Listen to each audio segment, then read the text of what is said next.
Hey everyone, and welcome to 121 in Flux. I am Peter, that is Connor, and we talk about movies on this show. And this episode is a Vault episode. What does that mean, you may ask? Well, we have a list of movies called The Vault. Everyone can see what that list is. The link will be in the description. You can go to it, click on it. It's a list of movies, and they've all been submitted by our patrons. Our patrons at the $5 tier and up can submit movies to The Vault, and every so often we'll pick one to do it, or maybe we'll put them into our patron vote for 1 month or something like that. But that's what The Vault is. And this is a Vault movie, and this one was kind of an easy choice because when I mentioned I hadn't seen this like a month and a half ago, 2 different people, maybe 3 different people actually, all put the movie in The Vault.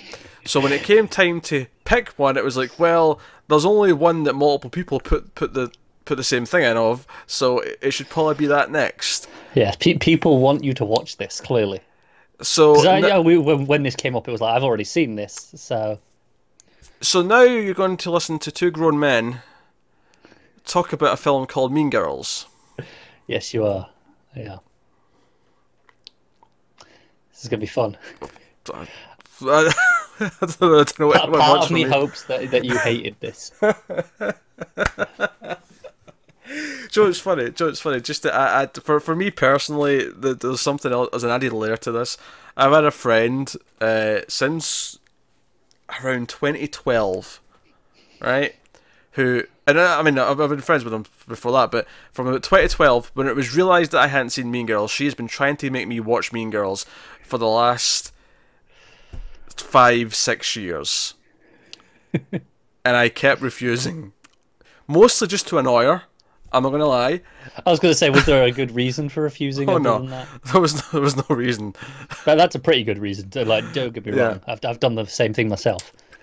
So it's just funny to me that it came up on a video, and because of that, our patrons forced it upon me.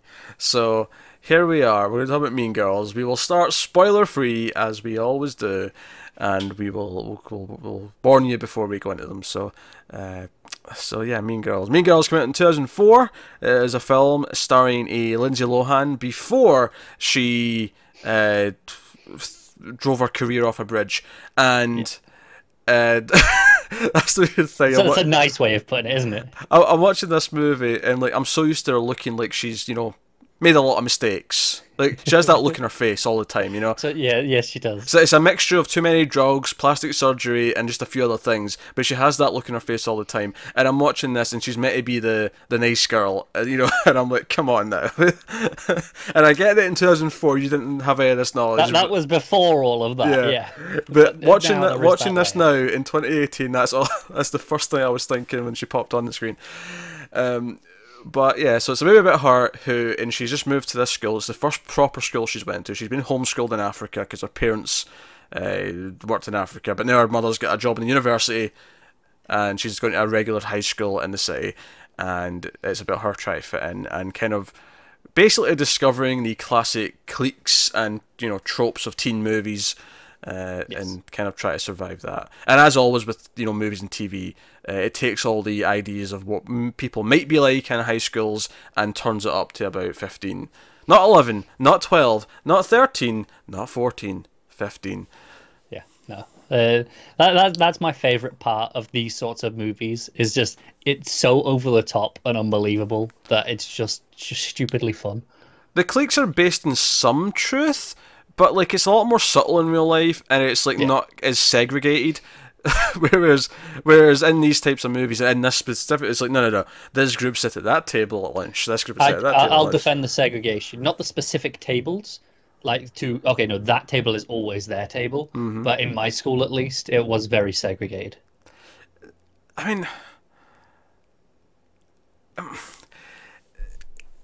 people had their groups of friends, right? But you didn't refer to other groups by a name. There was none of that. There was none of referring to a group of... Oh, there was. Oh, no. No, my school, you had the goth kids, you had, you know, the music lot, you had the jocks, you know, you had all those that were referred to. Oh, no, I had none of this. No one referred to any group as a name like that. That was just not something we had. That's bizarre to me. It's bizarre. It almost feels like we're just all copying movies because you'd seen it in movies and you thought, oh no, we're going to have. No, I don't know. Maybe, but that's what it was always like. Because you had like it was especially when you had the goth kids and you had the emo kids, which hated each other, even though everyone else in the school was just like, yeah, you're basically the same. You're Coke and Pepsi of groups. Pretty much, but they would not have it.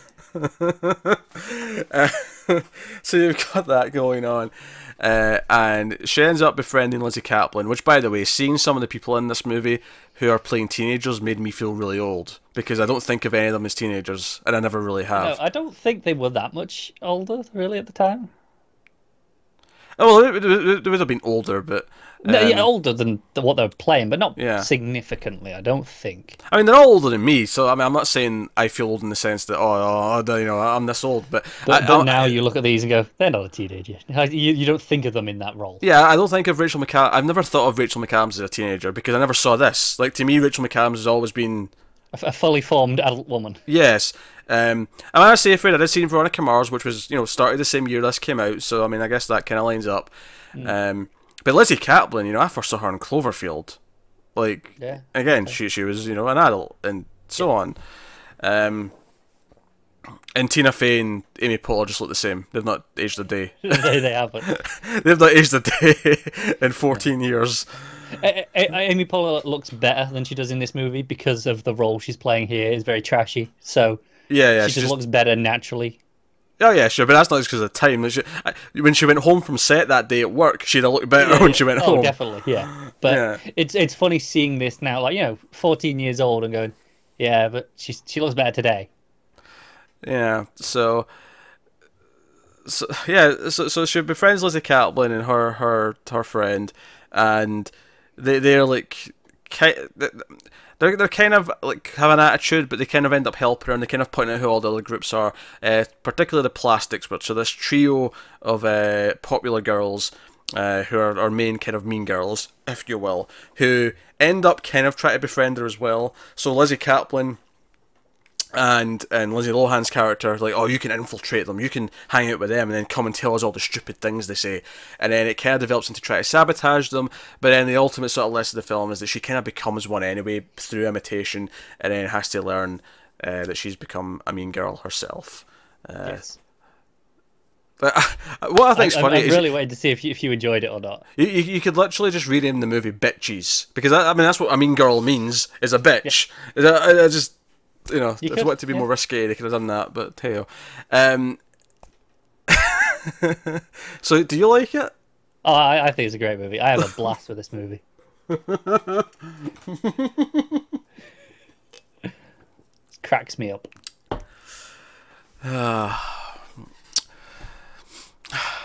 Can I milk this any longer before I tell you if I liked it or not? What more topics? This is one of those times where you've actively not put it on Letterboxd just so I can't see it before. I'll always do that, to be fair. You do, but this time you definitely made sure of it. I don't do it with the horror movies because Tim doesn't look at Letterboxd. I don't have to worry about him seeing it. But yeah. I know you see it, because sometimes you'll come and say, "Oh, you watched this," and I'm like, "Are you stalking me? How do you know I watched that?" Because it pops up at the top of my feed on Letterboxd. Yeah, so I go on your profile. I know to keep it hush until we record. So you have to understand here, I've had a friend try to make me watch this for 5 years. So there's a bit of resentment on it. Hyping it up. You'll love it. It's great. You're gonna love it. You're gonna love it. And you're telling me it's gonna be great. There's people, put it in the vault. They're saying, "Oh, you need to watch this, Peter. It's gonna be great."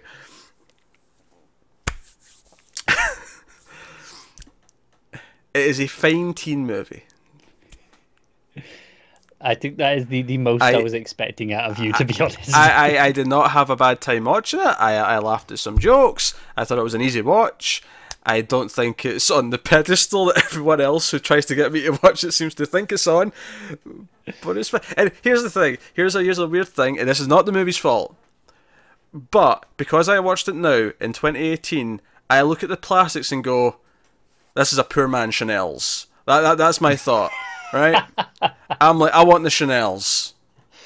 Okay, I can't argue with that. Right? I want Emma Roberts. I want Teeth Vagina. Yeah.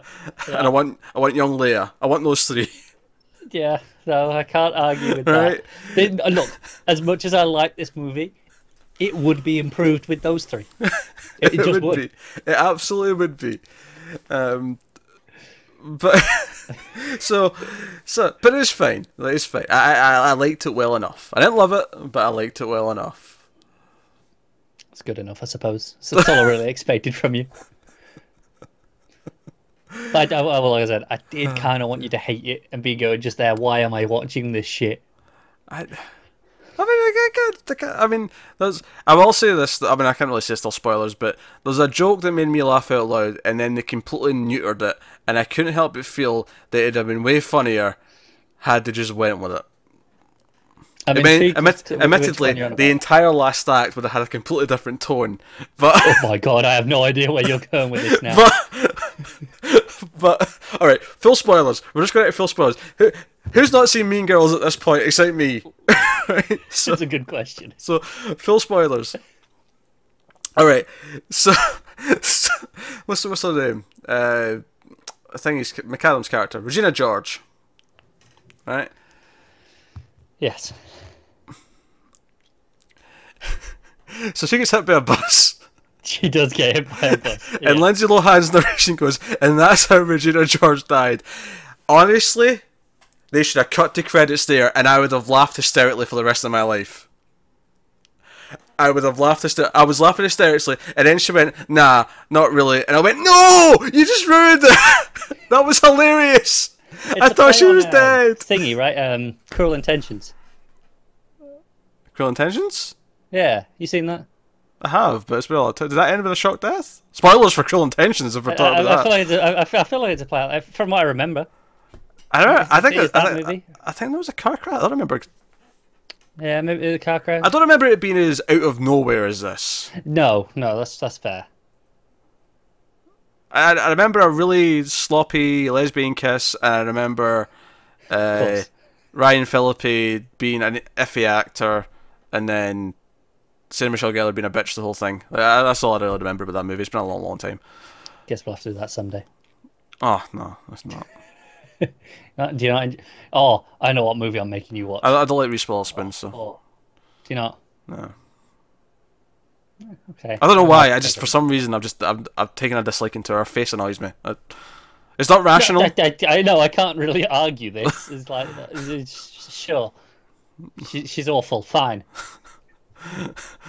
No forcing this else getting me to watch Legally Blonde. I'm telling you that right now. Okay, that's not what I was going to make you watch. Don't worry. Okay. What was it? What was the movie you're going to make me watch? Oh no, I'm not telling you. I'm keeping it a secret. I pull it out of my bag when I need to. You can't force me to watch a movie, though. Like, when it's my pick, I can pick a movie. No, it was right to veto. Like in the past, you've suggested like a musical, and I've said no, jettison that shite. I'm not doing it. It's not a musical. It's a cult movie. All right. Yes. Okay, so. But the bus, yeah, very funny moment, and I do kind of agree with you that it would be very amusing if it had just gone with it. Yeah, and admittedly, the tone for the rest of the third act would have been really dark because she'd actually be dead, and they'd all have to blame. It would be very, very different. Blame Katie for it, you know. So that's the thing. But hey, that's the thing. She's fine. Here's my only concern with. I mean, actually, we've gotten to like 14 minutes with a lot of tangent, but. My concern with a movie like this is I'm not really sure how we fill the same amount of time we normally talk about a movie with, because I'm not sure how much I feel the need to dissect and say, hey, this is why it works, and this is, it's witty, it's funny. Tina Fey co-wrote it. She's also in it, of course, and she's Tina Fey, and for better or worse. She's doing the Tina Fey thing, and if you like that, then you'll like this. Amusingly, this was like before I'd known about her. I didn't know who Tina Fey was until 30 Rock started. Yeah, when was that? Kind of been got to be around this time, right? Oh, it wasn't this early. No, it was more like 2007, 2008, something like that. Yeah, but it wasn't too much later, was it? That's a few years at least. Yeah, fair. To 2006. 2006. Just checked. So a couple of years. That was a little bit earlier than I thought, because Parks and Rec was definitely a couple of years left of that, though. Because Parks and Rec didn't start until like season 3 or 4 of The Office, I'm sure. Yeah. But I think a lot of the humour in the script is very Tina Fey. If you like a lot of her stuff in general, I feel like you'll find this funny. And that's the weird thing, is that I find Tina Fey... I like her, but I find her comedy very hit and miss. Unbreakable Kimmy Schmidt, for example, is one that doesn't work for me a lot of the time. I find it too light and... I don't know, too fluffy for my taste. Yeah, I love that as well, but... This is not quite as fluffy as that. This is a bit more satirical in its way. It's actually got something to say about becoming, like, the idea that she comes from, like, because it compares high school to the African jungle. Like, So some of the most fun moments with the music, especially, are where they go into the jungle music and you see all the kids running wild. And so they do that, but the whole idea that she like Katie, becomes this awful person because of like being surrounded by them. That she starts off this innocent person who does well in class, but then she's this is a boy she likes, so now she's all like lightheaded and like is flunking math because she's trying to not impress him, but pretend she needs help so that he'll talk to her. It's just as good a plan as any, I guess. Yeah.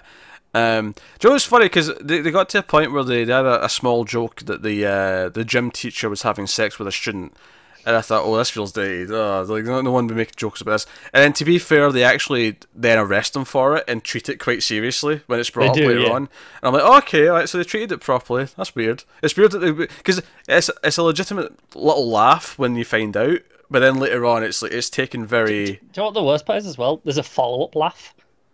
Because you have the laugh when you find out what's happening. And then you find out he's been doing it with two students, and then they start fighting over him. Yeah. And because then when they're in the hallway or where everything's going down, they're all going mad. The principal comes out with his baseball bat, I might add. And he's like, put the underage girl down. Which, by the way, he grabs his baseball bat just thinking it's just a bunch of teenage girls that are fighting. And like, who are you going to hit with a baseball bat? That cracked me up. The teacher runs in because the girls, they're all going wild. And he grabs the baseball bat and storms out. And oh my god. Which then leads to, like, after this, so basically, they all have this big fight because the book where they'd written something awful about every other person in school. The bitch book. Every other girl in school, and there's a picture of them and then like either a truth that was just really mean or a lie that was really mean, but regardless, and everyone starts going apeshit over it. They end up in the gym, right? Assembly. Every girl in this year, every junior year girl in the stands, and the principal, because he's ended up with stuff all over his shirt, takes off his shirt. So he's basically standing like a vest. It's like Bruce Willis in Die Hard. He's standing there in a white vest, which first of all is completely inappropriate. Like, why would you see a principal in his vest, right? Honestly, one of my other favourite little laughs is when Tina Fey's like, she's like, because the principal's trying to like do a bit of therapy with them to get them all understand, and he basically just goes, you know what? There's like I'm not qualified to deal with this. Yeah, there's like, because he asked the first girl to like talk about what's bothering her, and it's about tampons, and he's like, you know what? I can't do this, and he makes Tina Fey do. You're a successful woman. You do this, and. She makes everyone put their hands up if Regina George has belittled them or made them feel bad in some way, and everyone's putting their hands up. But literally everyone's putting their hands up, and then it turns around, and then all the teachers start putting it. But it's all the female teachers, and then the principal just slowly at the end puts his hand up as well, and I'm like, okay, that was pretty funny. So there's laughs in there. Yeah. I'm not gonna say like, it was a fine comedy. It's with its what it's doing. It is funny though. Like there's the one that always sticks with me is when they're in the bathroom at the start, and the gay best friend is in the ladies' bathroom, just because, and the small girl just turns to him and goes, "What are you doing in here?" And he just turns and goes, "Oh look, it's Danny DeVito." And she just runs off. It cracks me up every time. It's just stuff like that where it's off the cuff, where I just feel so random but natural, as that's what someone would probably say. Yeah. If I'm going to make criticisms, I think I'm not going to say it's predictable because it is predictable, but that's fine. It's not the kind of movie where you're supposed to be surprised. It's supposed to be following the formula, isn't it? However, I do feel like the characters take longer to realise what's happening than we do as the audience, because I think there's a point where we're like, oh, she's turning into one of them. Like, I get that, like, so early on, and then it's like, event after event after event before finally Lizzy Caplan's like, you're turning into one of them. I'm like, I was there 30 minutes ago. No, I agree with that. I think it's almost the middle of it is a bit overlong because of it. Yeah, and it all sort of breaks down because it's not really a long movie, I don't think, or it didn't feel long when I was watching it. Over 40. Right, so about average for this sort of movie. Yeah, but like you say, because they taken longer to realize it, it makes the movie feel like it's a bit overlong in the middle. Yeah, no, it does. And I mean, it's not so much that I would take anything out. I just feel like you'd have to restructure it a bit, wouldn't you? Yeah, because I feel like maybe she does realize that she's become one of them, but she's okay with it for a while until consequences, or until she realizes are bad things or whatever. So I don't know, but she gets a taste for manipulating, and because they do a bunch of stuff to her. They give her like protein bars that are actually designed to make you put on weight. So she's upset about that. They give her foot cream for face cream. And I feel like that wouldn't make that much of a difference. Maybe this is just me. I'm like, it's moisturizer cream, right? I mean, yeah. To be fair, they actually kind of point that out, because when the boy goes in to kiss her early on when she's done it, he just kind of says, "Oh, that's a different smell. Still smells nice though," and then he just goes in and kisses her anyway. Like they actually acknowledge that it doesn't have any effect. Yeah, I was like, yeah, but. I mean, I assume it's still like it was actual foot cream. It wasn't like harmful. It was still just moisturizer for your feet, right? Yeah, so probably the smell is nice because it's not designed to, but yeah, it was strange. I don't know. Felt a bit pointless, that one. I guess it's stronger because your feet get crusty. If you don't treat them, they get crustier because you're always on them, and then the socks all day, they get sweaty. My feet are hairy as well, so I mean, I get that. But, I don't know if Rachel McAdams has that problem as well. As a counter argument, your face is always exposed to the elements, the sun, the wind. Gets to breathe. Well, yeah, it does, but sun in the wind's good for it. What? Sun in the wind's good for your face. To a point. Not your face, you're ginger, but most people's faces. Yeah. To me, I have to hide from the sun. As soon as it comes out, that's me. I'm like, where's the shade?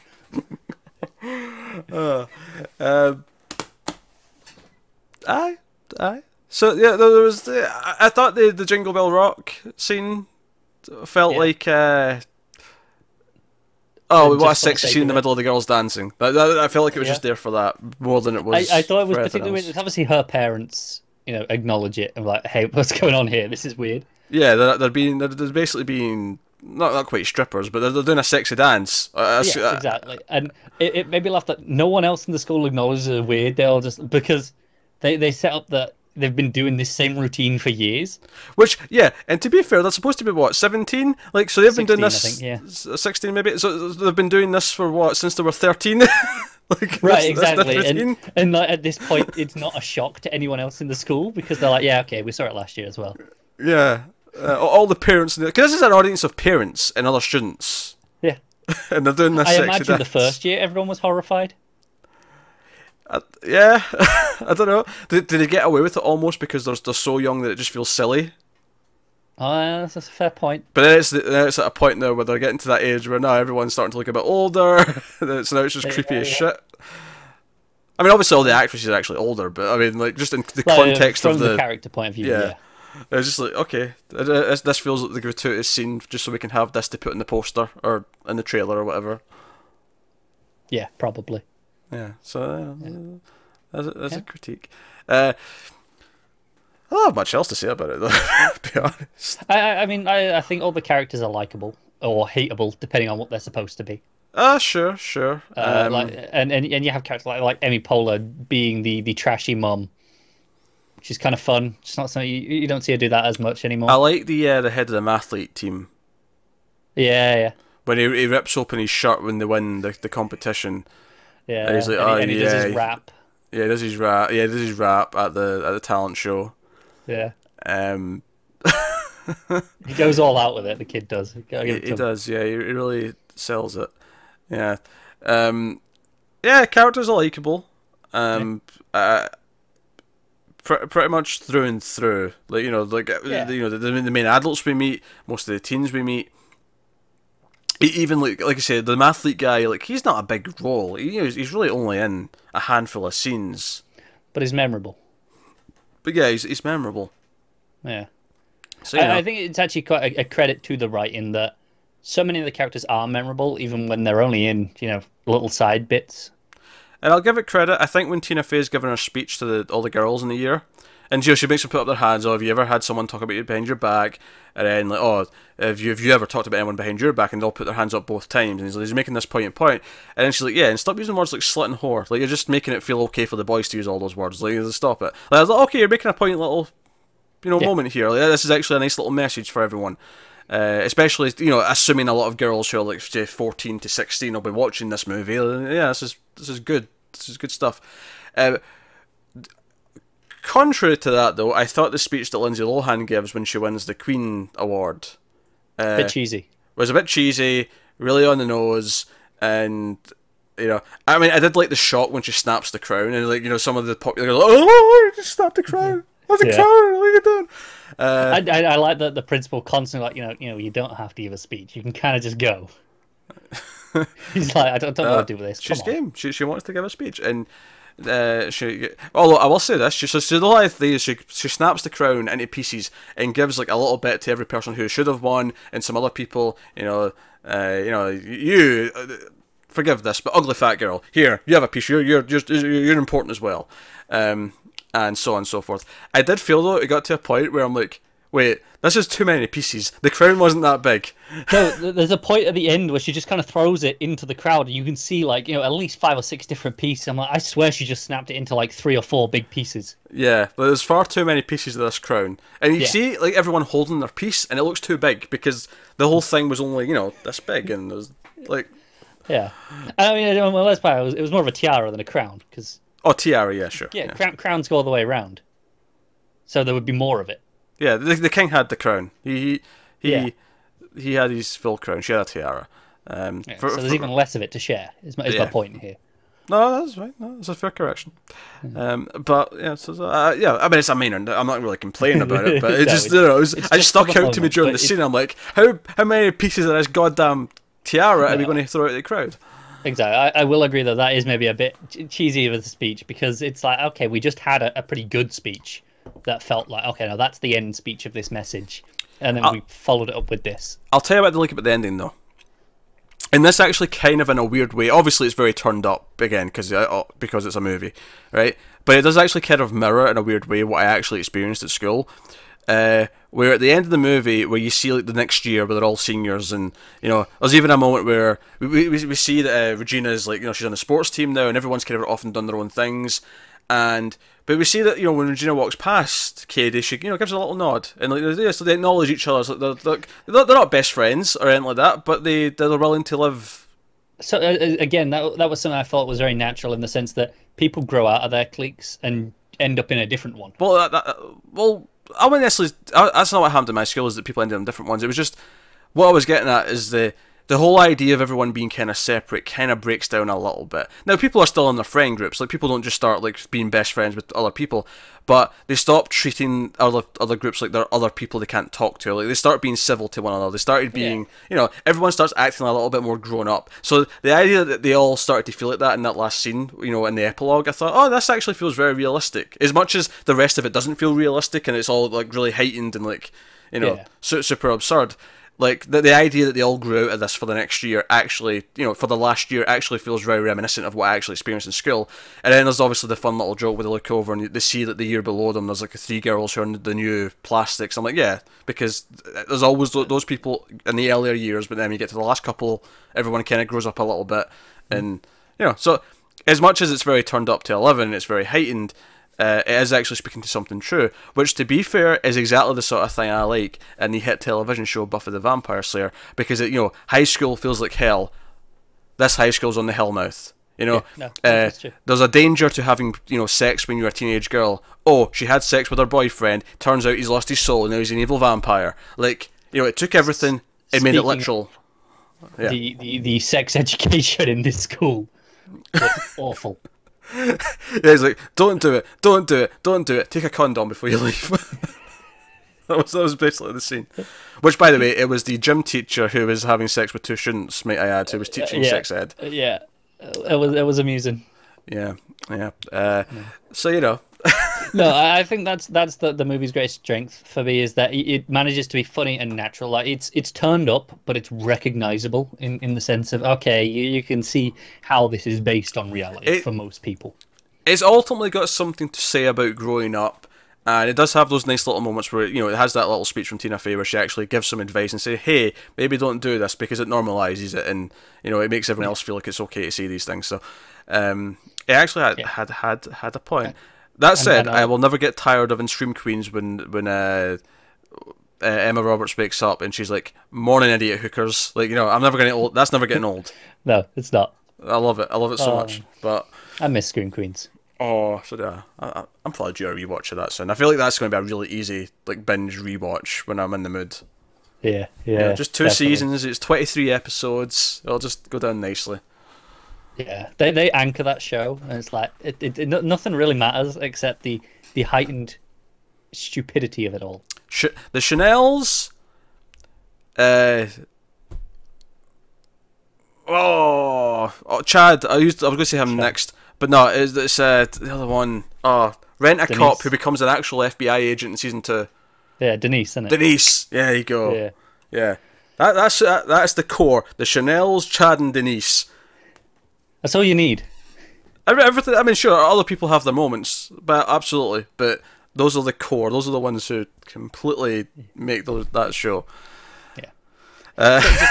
So I like about the end of this. I like they play with the bus again, because, you know, got to go in threes. Oh, sure. Yeah, they almost like, because she's in the narration. She's like, hey, I know how to deal with these types of girls now. And then the three of them get hit by the bus. And she's like, just kidding. And then you see that they almost get hit by the bus and they step back.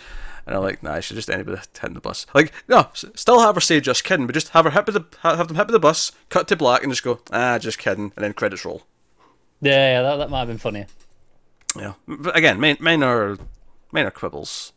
Yeah, but you know, so it's a fine teen movie.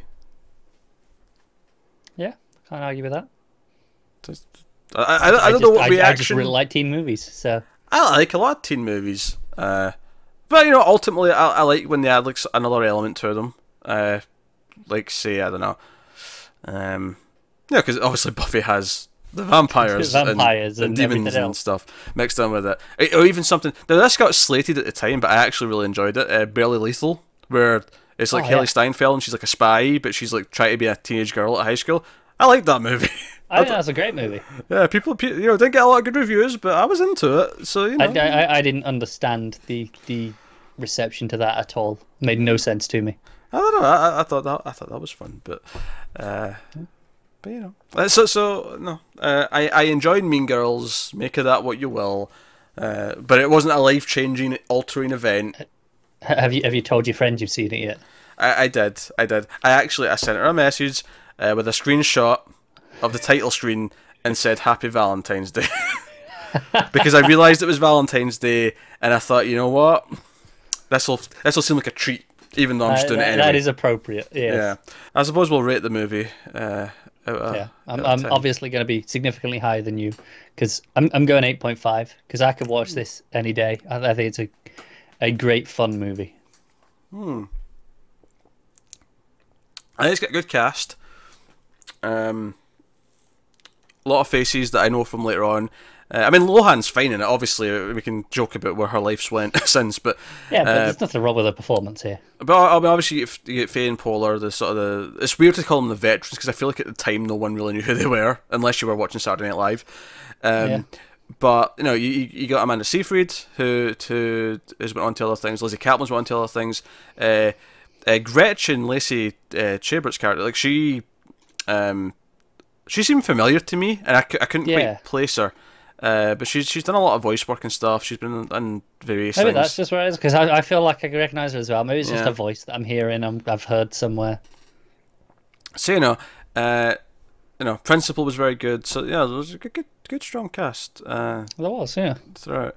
Fun, likable characters, a lot of funny jokes. Most of them worked.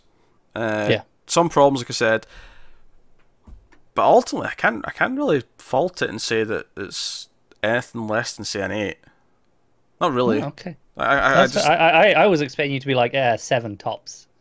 I mean, I can't fault it. Like, if it sounds like I'm not that thrilled, it's because everyone keeps telling me. I think it's funny. Like a couple of weeks ago on the news, I watched something and I was like, I came in, I was like, it's fine, it's pretty good, but it's been overhyped for me. And then I said I gave it an 8. Yeah, but you were wrong. No, but the point here is you gave me shit for the way I made it sound worse. You came into this and went, yeah, it's fine, it's a good teen movie, it's fine. And here you are giving it an 8. It's the exact same thing. I'm balancing the expectations where your rating of Eternal Sunshine of the Spotless Mind is a goddamn joke, and you should be ashamed of yourself, you heathen. Stand by it. Connor was wrong. I like how I very intentionally didn't mention the name of the film so that I wouldn't have to go through people giving me shit about it again, and you just dropped me in it anyway. So he just rated Mean Girls higher than Eternal Sunshine of the Spotless Mind. Damn right I did. I'll watch this again more often than I will that. So, people, feel free to give him shit in the comments, as always. But that is us. So that is 121 in Flux. That is Mean Girls. Let us know what you think of the film in the comments below. Give us some... Obviously, there's a lot of other jokes we didn't mention, so give us your favourites and, whatever else. But like, subscribe, get us on Twitter at mailed_fudge for channel updates. If you want to support the channel, head over to patreon.com/mailfuzztv. There'll be a link in the description. Obviously, you get access to the vault, submitting films, of course, and you also get to vote once a month on an episode. The vote that's up this month for next month's movie are all video game movies. You got the original Tomb Raider, you got Super Mario Brothers, you got Mortal Kombat, and you got Doom as the 4 options. So if you're not voting that, if you're a patron yet, make sure you do so. And go ahead and make us watch a bad movie. Well, they're all bad in this case. So exactly. So you whichever bad movie you want to thrust upon us. No satisfaction in this case, unlike Waterworld. So that is us. So thank you once again for watching or listening. We always appreciate it. Keep watching movies, guys, and we'll see you next time. In fact, you know what this movie was? It was Fetch.